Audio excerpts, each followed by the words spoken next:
Welcome, Andrew, to our podcast. I guess we'll just start her off like that. We've actually been talking for a while, but welcome officially. Yeah, it's good. It's good to be 75% of the lineup has arrived. Where's this other guy? Do you know what?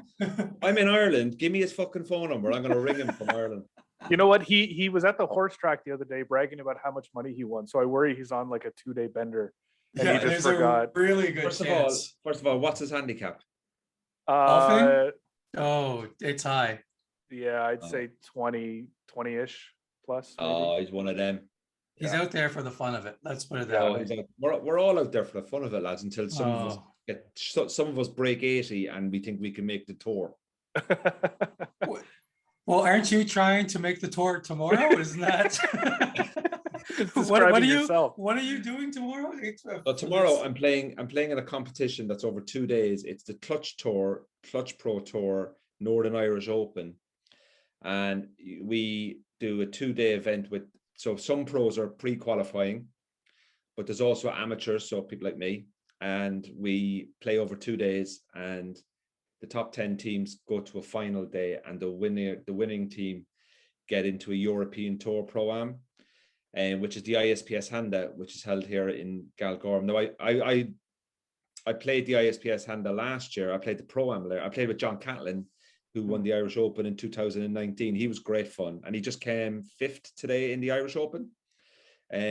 So I played with him, and it's great because like there's so many good courses where I'm from Cork, but I live in Belfast in the north, and like the courses up here are just, guys, it's phenomenal the choice we have. Like tomorrow I'm playing Carndoo, which is on the coast.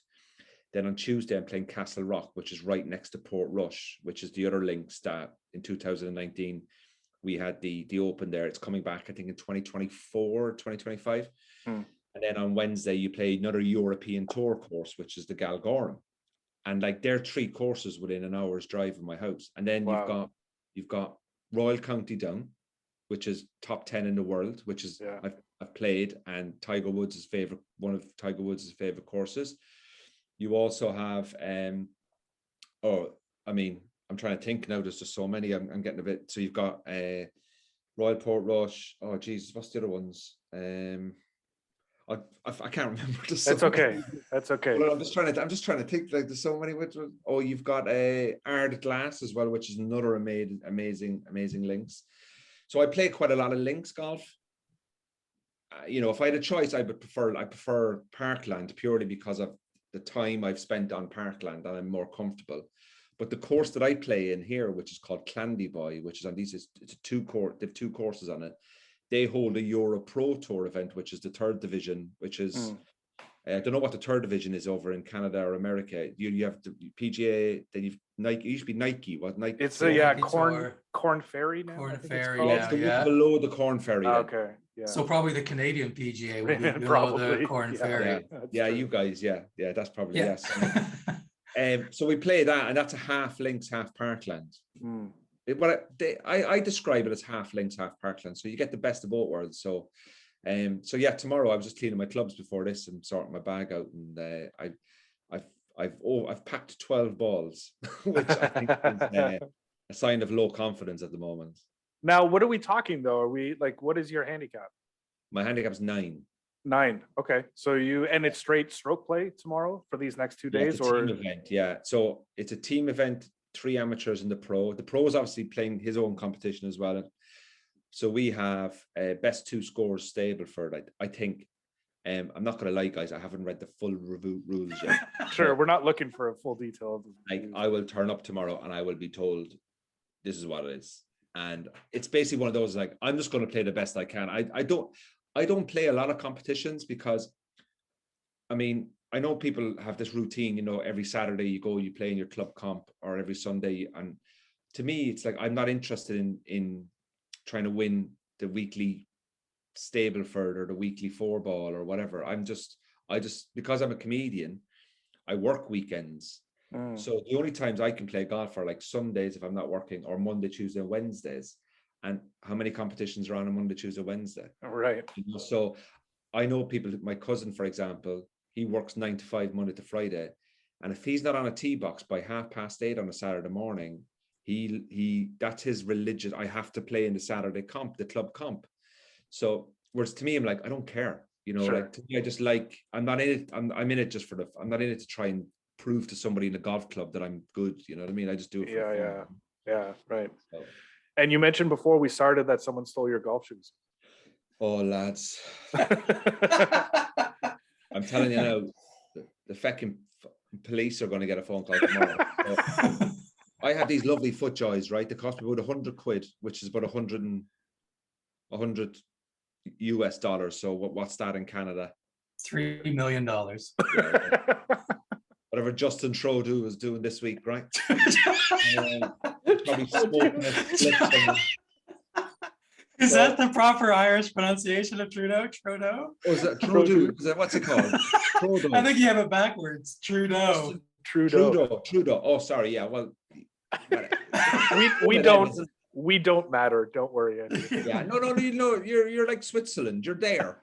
You know what I mean? You're there. You know, I was in New York last week, and I was said to my girlfriend, like, I was looking at the map, you know, like where New York is and Boston and Connecticut and all that. And I was like, Canada is just like, it's not that far. It might be. And then, you know, when you go into Google Maps, you're like, should we go there for the day? 8-hour drive away. In my head, I'm like, I'll just go there for the day. Because in Ireland, you can drive from the north of Ireland to the south of Ireland from Belfast to Cork, which is about 4 hours 20. So add another hour on. So 5.5 hours, you can do the whole country. Meanwhile, here, Florida is closer to Toronto than Winnipeg is, than driving outside of this province. So if we were to drive from Toronto all the way across Ontario, it would take about 30 hours. Whereas Florida, it would take about 24 hours to drive. No, man, I couldn't do that. No, that's ridiculous. That is, like, to me, that just shows you how big you guys have it over there. Yeah. Oh, we've driven 9 hours just to do a half-hour set. Oh yeah. Half-hour show, like literally. And are they paying your petrol, your diesel? No. Well, we're getting paid the same rates we did back in 25, 30 years ago. Well, same here, man.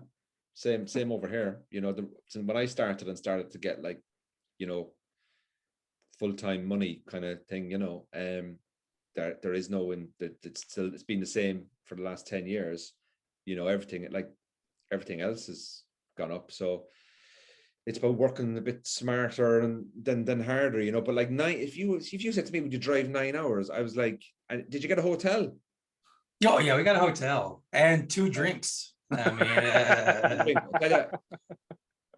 I tell you something. If I drove 9 hours and they offered me 2 drinks, I'd refuse to go on. I'd be like, I want 2 barrels. And I want 2 barrels and 2 shows. I'm not coming up there for one, I want 2 shows.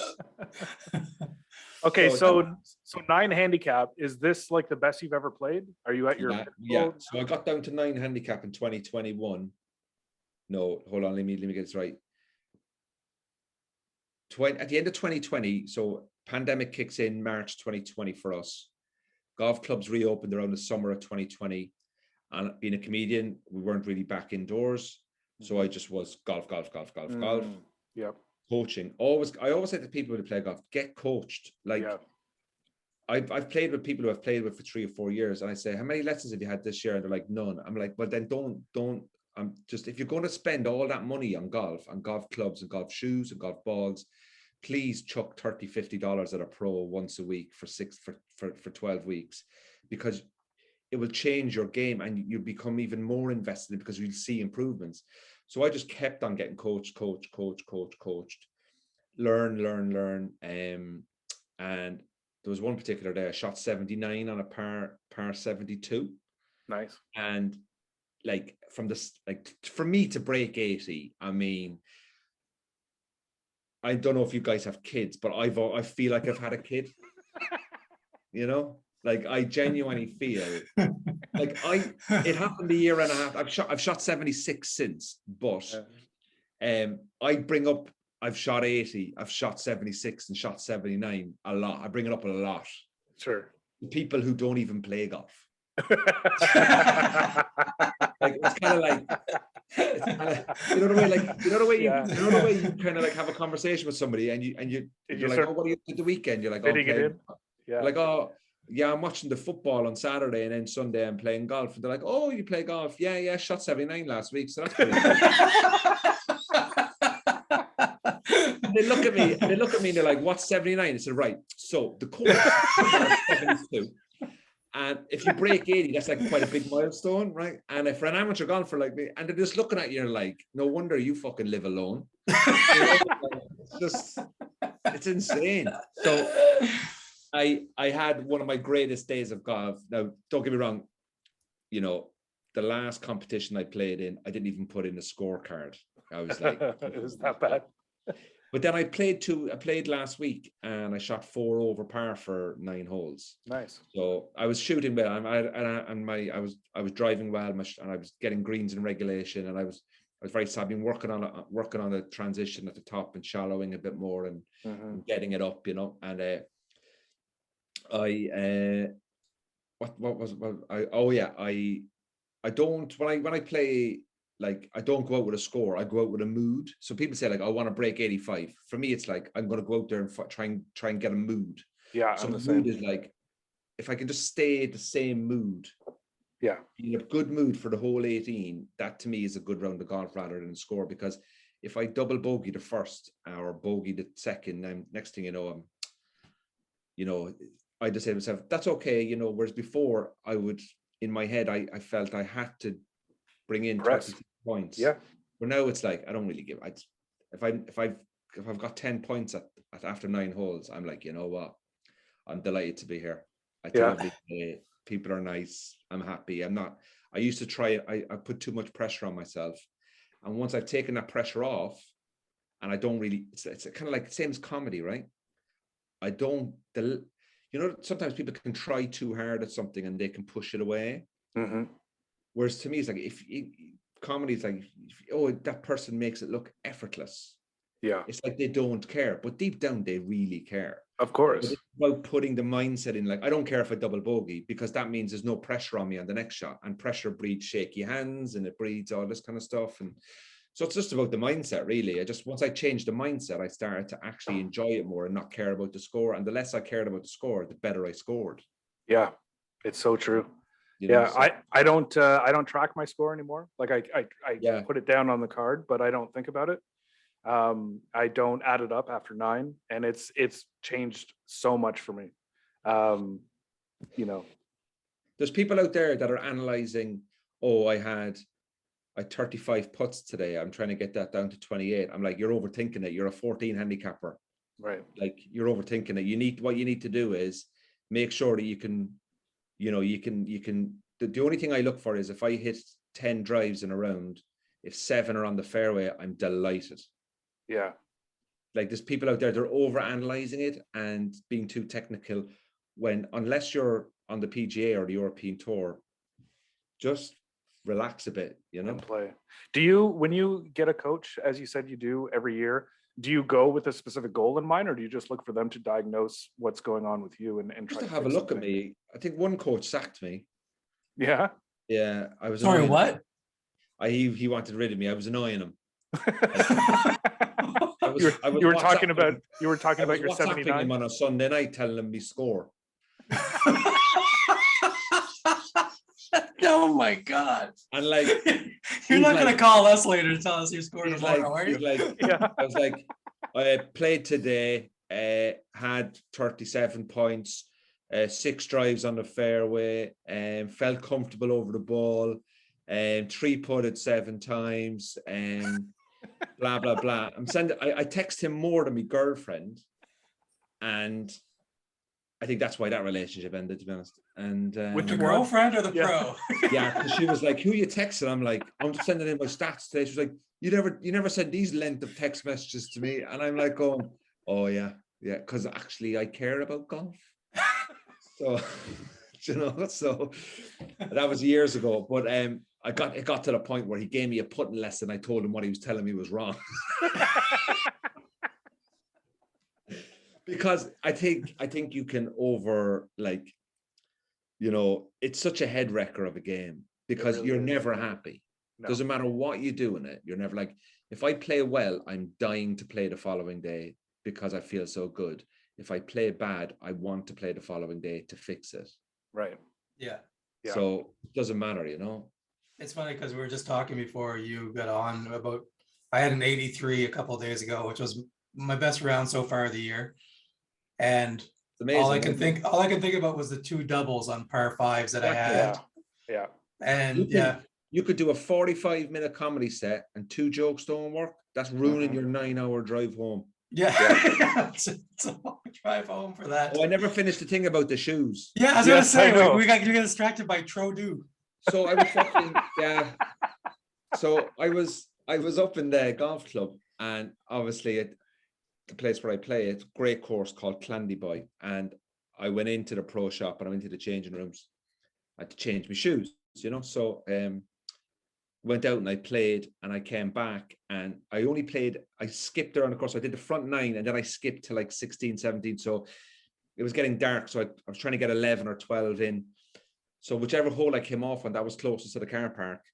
So I just jumped into the car and I thought, you know what, I'll get my shoes tomorrow. Like, I only live up the road, so I'll go home in the I'll go home in the golf shoes and I'll get me trainers tomorrow. Do you know what I mean? Right. So I came back down, got me trainers. Went out and played again, went back in, put on me trainers, went up to the restaurant, went back into the car, left the golf shoes. So I did a swap, right? Yeah.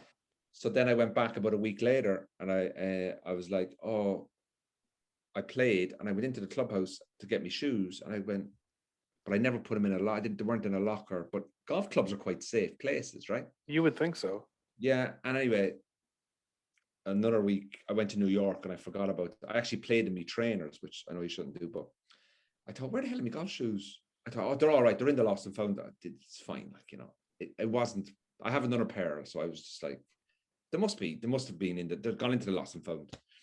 So I went down today to try and find them and I couldn't find them. I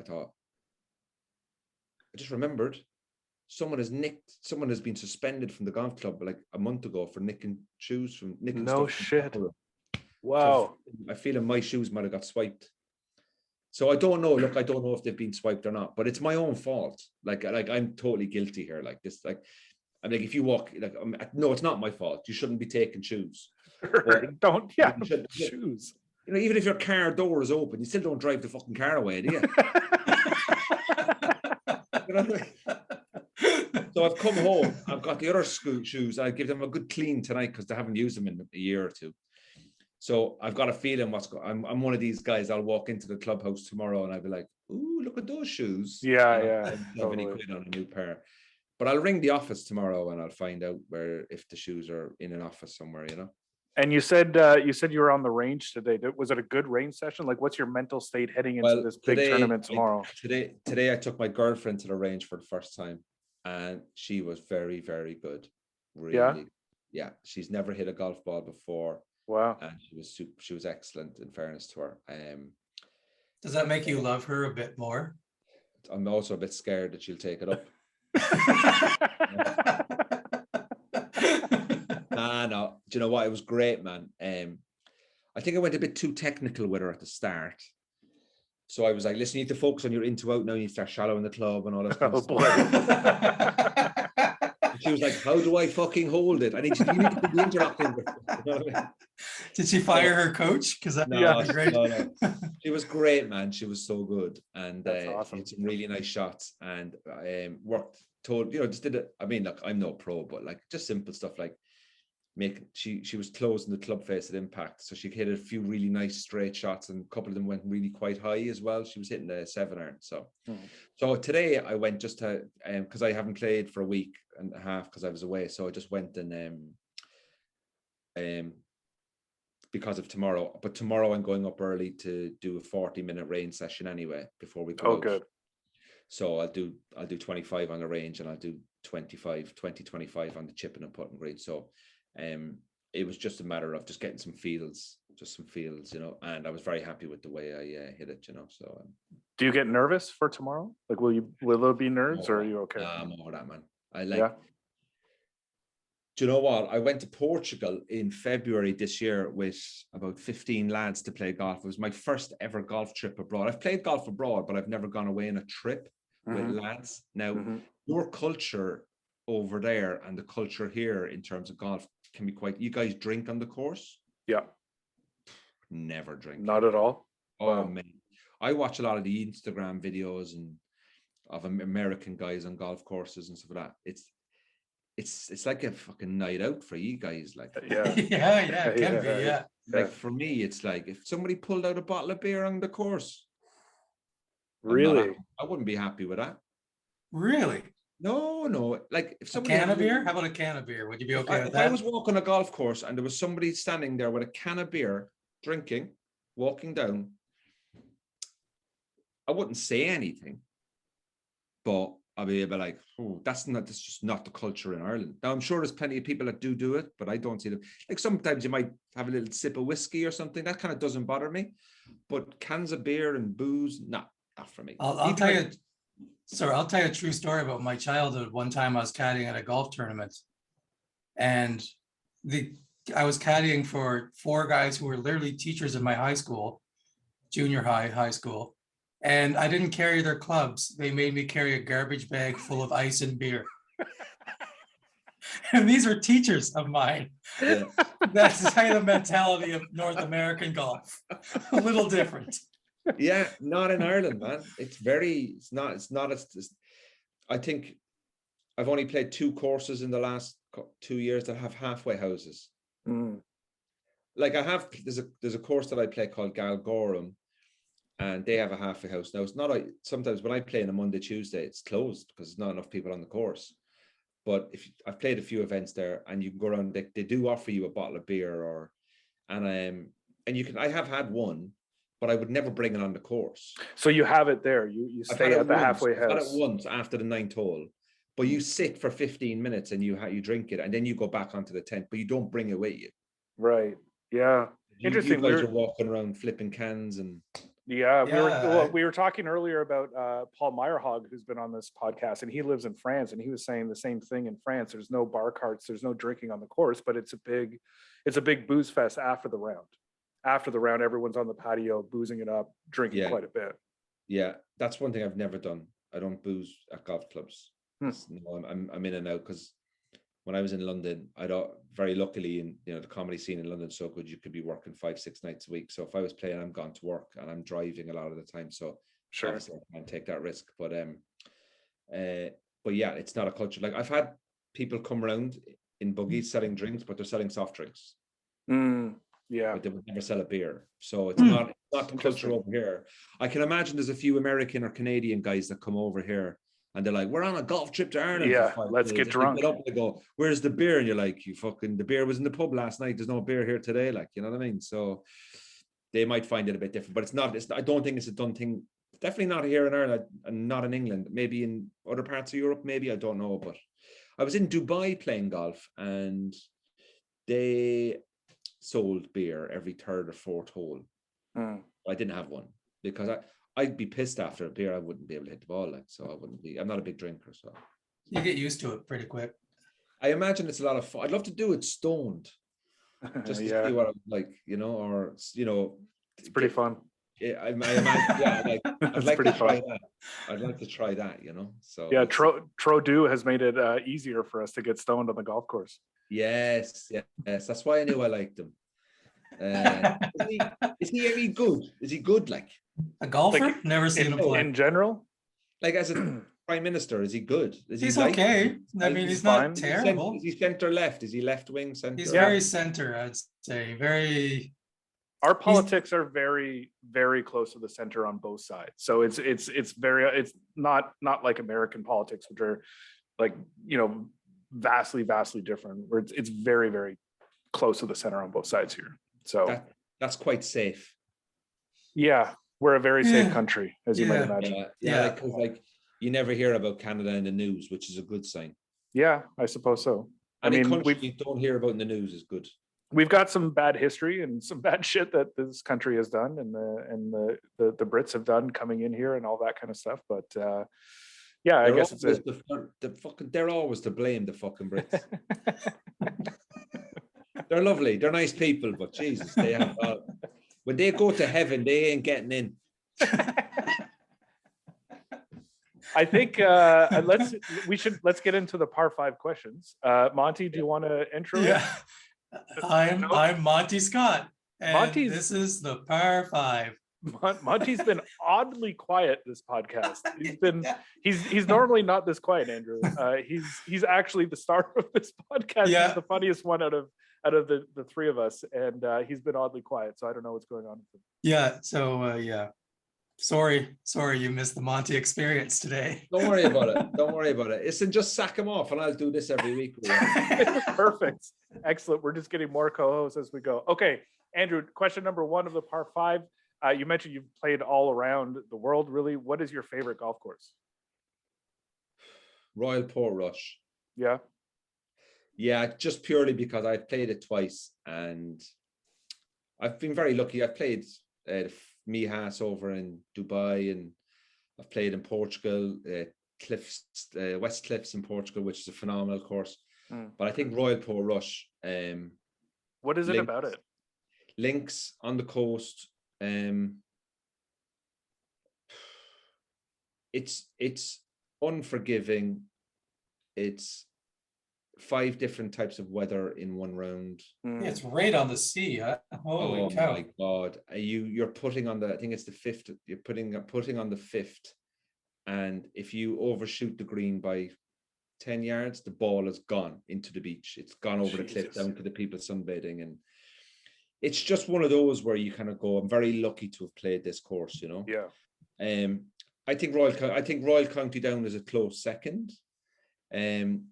But I think it's too hard.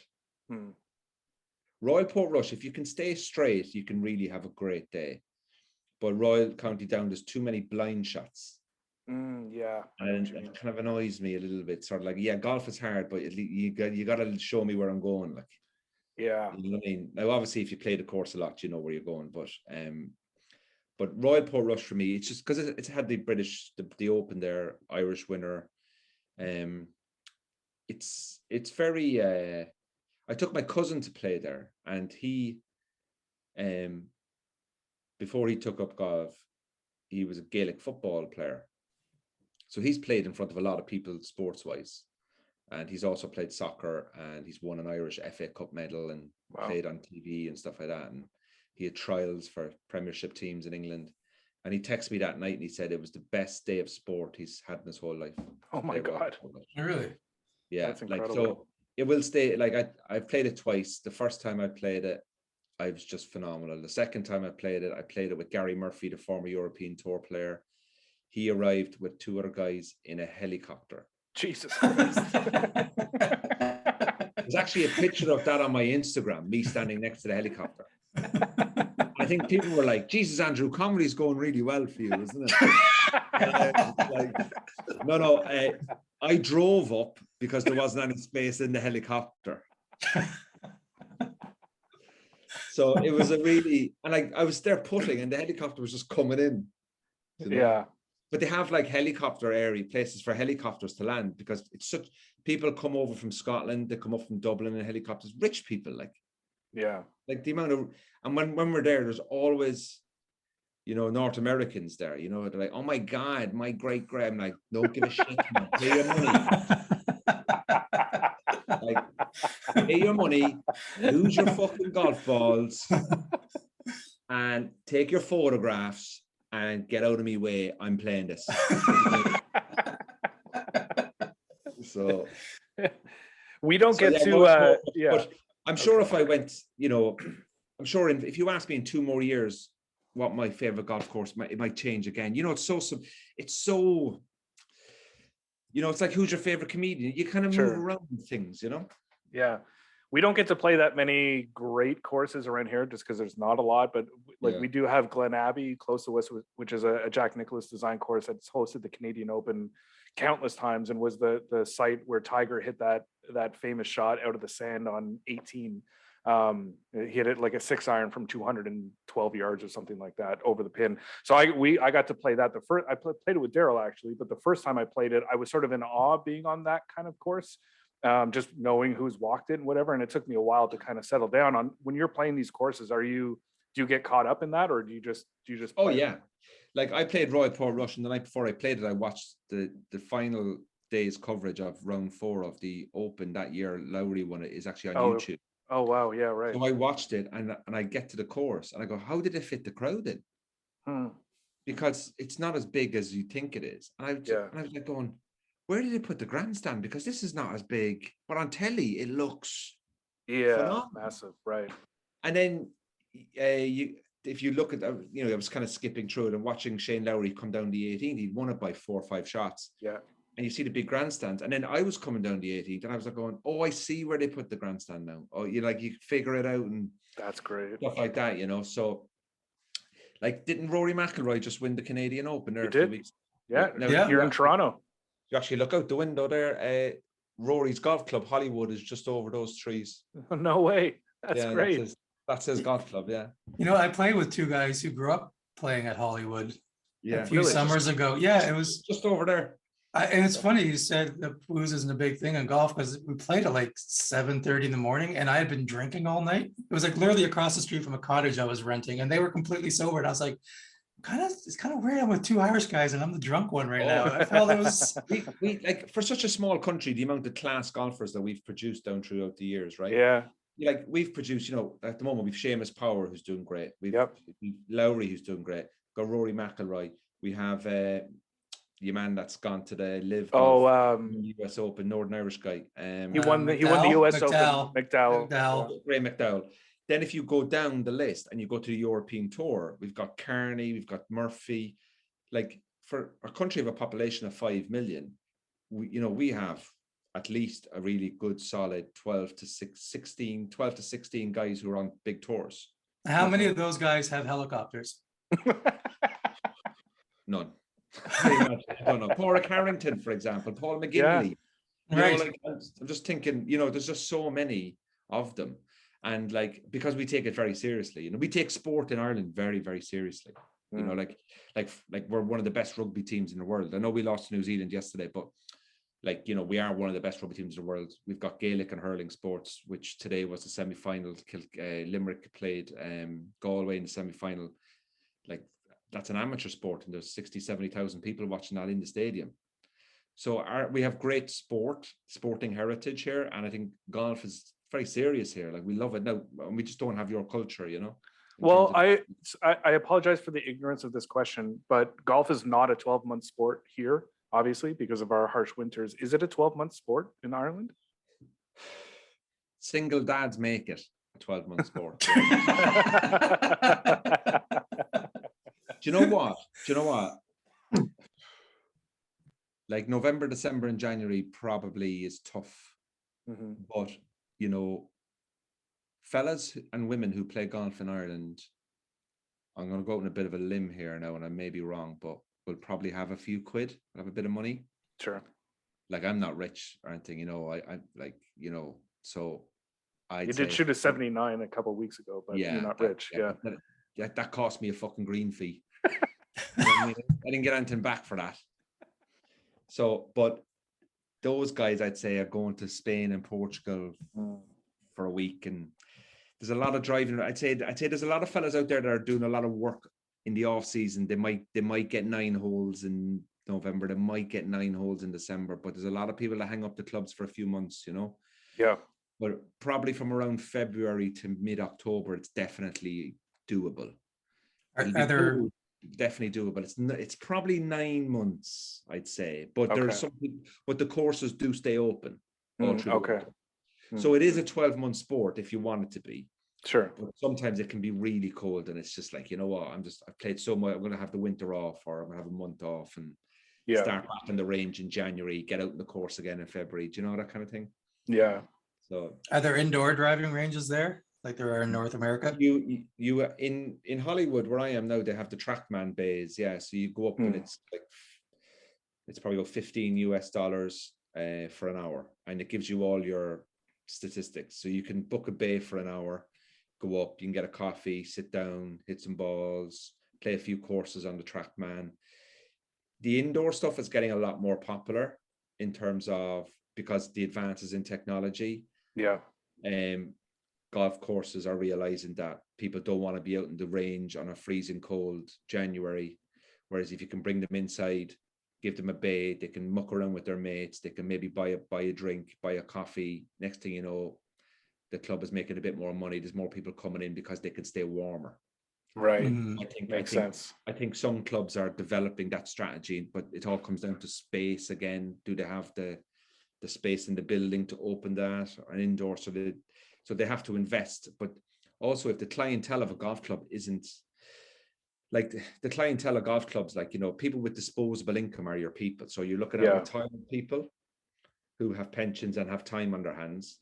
Then you're looking at people, you know, probably in their 30s and 40s who have disposable income. People in their 20s, I can see, I don't see a lot of 20-year-olds in courses at the moment, you know. So it'd be interesting to see where golf will be against people sitting at home on their phones and playing online gaming, whether they're going outside to play outdoor sports. So I think, you know, I'm old enough to have know a life without mobile phone.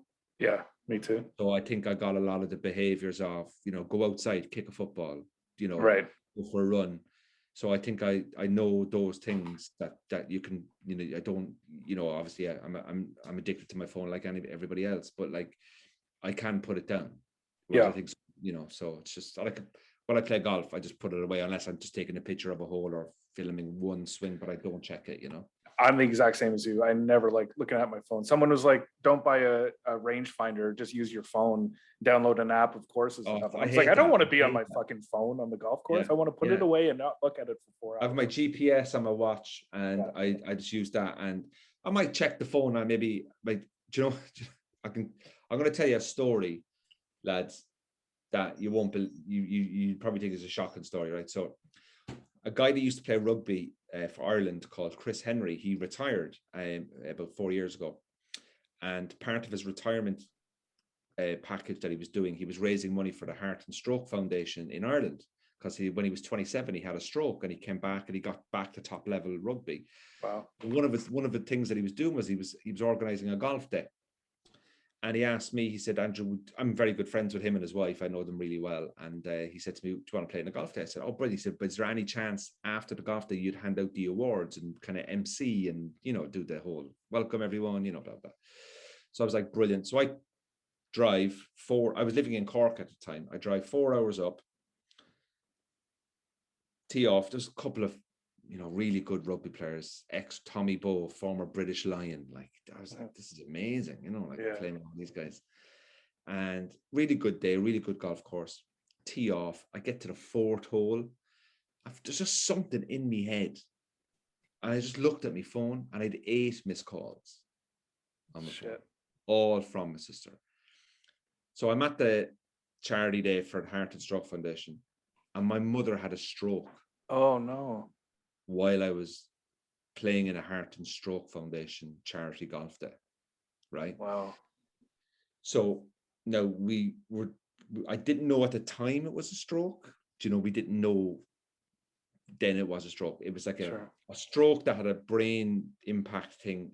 So it's classed like she had a stroke, but it impacted her brain more than it's physical, if you know what I mean? Yeah. So I'm like, shit. So I walk off the course, but I had no car. Sorry. My girlfriend was gone in the car, like, you know. So Chris is in the clubhouse because he's in there managing the day, like, and I'm like, I have to go. My mum's ill, like, and he just went, look, there's my car, just take it, drive to Cork in the car, you know. So anyway, my girlfriend, we got it sorted. My girlfriend came over and picked me up, and we just drove straight down the road 4 hours, right? And I was just like, I found out then that it was like a stroke, but it had like a brain thing, you know, a couple of days later what it was. And I was just like, I cannot believe I was playing golf for the Heart and Stroke Foundation. Yeah. I get a phone call that me. So I played that golf course again about 2 weeks ago. And I was walking down the fourth hole. Oh, Jesus. And I just checked my phone again. Just no missed calls. That's beautiful, man. That's But great. like, I was just like, of all the fucking things. that Oh my happened, God.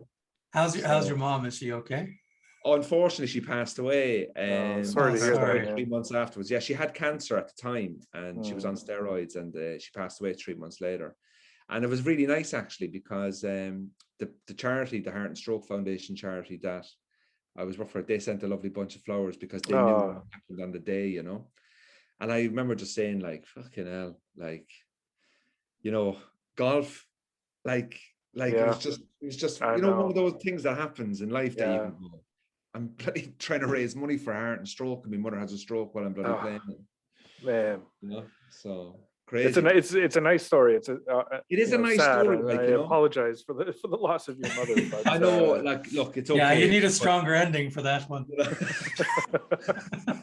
fucking comedians, Jesus Christ. Typical comic, like, oh, yeah, but that's a good story. Stronger Like, ending. but like, where can you really kick it in? Need a better punch.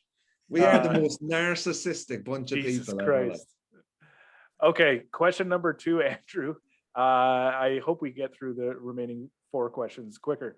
But actually, this has been amazing. Well, if You can Monty put- would stop interrupting, it would, Oh my it really God, help. Monty! Jesus Christ! I was You thinking we could- should have Monty come on, but like, well, he'll do the closing of the show and try to guess what Andrew's answers were. Just recap the podcast. That's what we'll do. Okay, perfect. You can put together your ideal foursome with a caveat: no PGA or LPGA players. Who is rounding out your foursome? Can I pick live players? That is a very smart answer. We're gonna say no.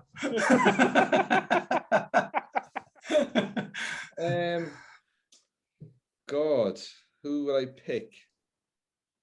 I'd love to play with Donald Trump. Okay. I thought Hitler was going to be our worst answer, but we might have... I'd love to play with Donald Trump, and I would just lie all the way around to him. I would just, I'd be like, you know, I'd say, what'd you get in that hole, Donald? And he'd like, I got a par, and I went, 6, was it? And I just annoy him.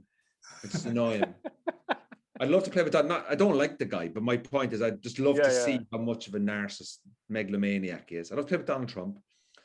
I'd also, who would I like to play now? Who would I like to I'd really like to play with a sports guy from Cork. You might have heard of him. I don't know. Soccer. He used to play for Manchester. That guy called Roy Keane. Oh, Roy Keane. Yeah, Roy Keane. Yeah. A very angry man. Yeah, right. And my mum met him at a wedding once. And my dad was there, and my dad had his golf clubs in the boot of the car, and my parents said to him, like, oh, do you play golf? And he just went, no, I don't have the patience like for it. So I'd love to play with him just to see him get fucking furious. And I'd also like to play with, I really would like to play with Bill Burr, because I know he plays a bit from his podcast. Yeah, I know that he goes to a range the odd time from when I listen to the Monday morning podcast. So I'd like me, Bill Burr, Donald Trump, and Roy Keane. So 2 lunatics and 2 comedians. Well, it's following very closely. We had a Canadian comedian, great Canadian comedian named Damon Schritter on the podcast, and his choices were Jesus Christ and Hitler, and then he also chose Bill Burr so that he could ride in the cart with Bill Burr just to observe Hitler and Jesus. Oh yeah, playing golf just together. watch Bill Burr just be like, look at that fucking prick. just go on with him. Like, hey me undies, get 2 for 1 on Hey me undies.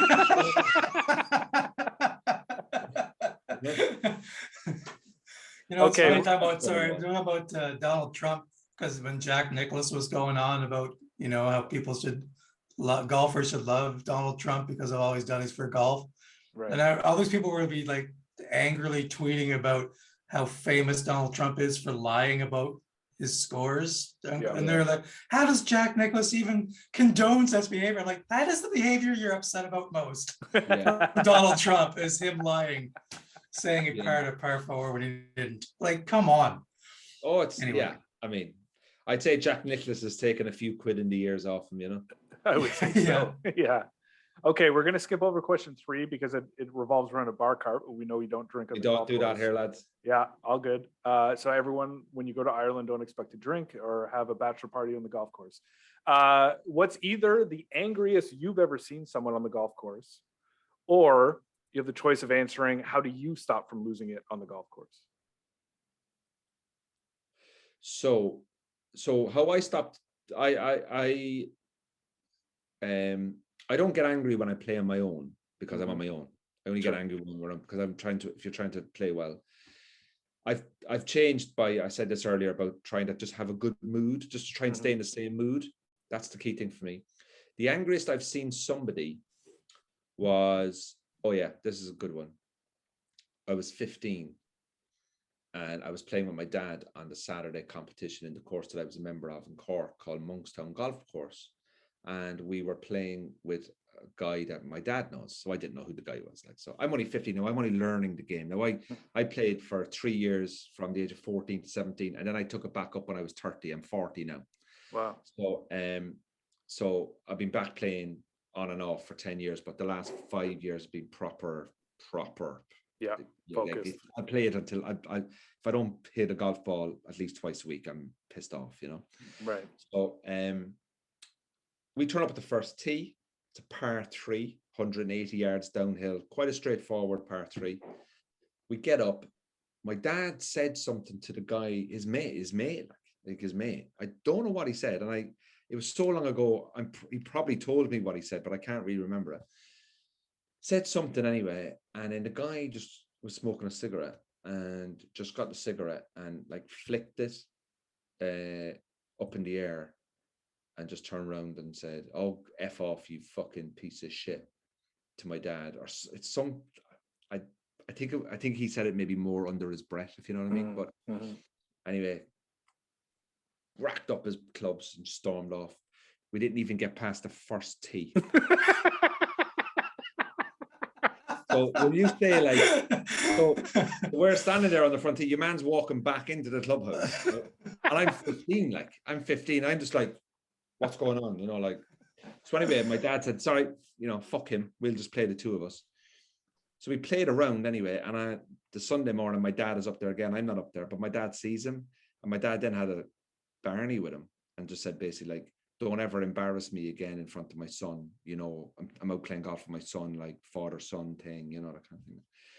And the last time I saw that man was at my mum's funeral. Whoa. A couple of years ago. Was the next time I saw him. And he came in and he was shaking hands with the family, you know. And I went, oh, here comes the guy that fucking star. I never played golf with him. So like, I was like, I know you from the golf club. Yeah, you walked off the first tee, man. I never even played with you. You know. So that's the most angriest I've seen someone on a golf course where they walk off before they hit their first tee.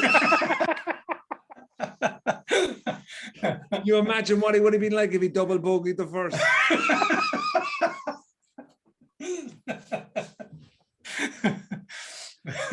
Okay. I just can't remember exactly what it was about. Yeah. But I remember he never hit a shot. It's probably better you don't know what it was about because it just gets to I like. think it was something really trivial. Probably, yeah. And he just snapped. That's great. Yeah. Okay, last question. Your favorite golf moment, and this could be either a personal golf moment that you experienced or something you watched on TV. What is your favorite golf moment? I have two. Number one, I was at the British Open in 2000 and I think it was 13 or 14, and it was in Hoylake in Liverpool. And it was Tiger Woods was playing, but he had those years where he just was no good for years. Yep. Well, he was still amazing, but he just wasn't winning. On one of the par fives, so obviously imagine crowds gather at tee boxes and they gather at greens and along the fairway. So I was walking down anyway on my own, and I just sat for 2 hours at a par 3 and on the tee box, and I just seen so many amazing golfers come through. But I found this par 5. I thought I'll go down here, say like the 15th or something. I can't remember what hole, but go down. And I hate being around crowds. Yep. So I thought, you know what I'll do? I'll go halfway down a par 5 and I'll watch the second shots Hmm. And some of these guys will be laying up, but they won't even be going for the green. But it might not be that busy. And it was only a Thursday or a Friday. Thursdays, where it was round one. So imagine still crowds, but not massive crowds. So I go down anyway, whatever way it is. Anyway, I figure it was really quiet, but I could see the crowd way ahead. But sure, lo and behold, there was a rope, and in behind the rope there's a little bench, and obviously you can't go in the rope, you know. Yeah. But I went, fuck it, I'll go in the rope. There was nobody around, so I go in. I just sit on the bench like this, and about 10, 15 minutes later, I see a lot of crowds, and who's teeing off but Tiger Woods. But didn't he drive his first shot into a tree? And didn't he put a second shot 10 yards from me? Oh my God. So I'm still sat. Now you imagine, as he's coming, there's people coming ahead of him. So there's crew, there's photographers, there's crowds. So I'm now sitting on this bench, and the crowd start kind of gathering behind me. And the stewards, and no steward asked me to move. So Tiger Woods is 10 feet away from me, and his caddy at the time was the New Zealand guy. Oh, Stevie. Yeah. Steve Williams. Yeah. So he's doing the wind and he's doing all that. So it was just me and Tiger Woods in this. Now I'm just sitting there, and there's people like maybe 10 yards behind me looking at me going, who the fuck is this guy just sitting on a bench? But Tiger Woods, I'm telling you now, guys, like it was the length of 3 cars. That's how far away he was from me. And like he was chatting away to Steve, and he's like, you know, we're looking at 261 in off the left and all this kind of stuff. I just sat there and I just watched him. So that, and he took the shot and he walked off, and I just went, "Are you going out?"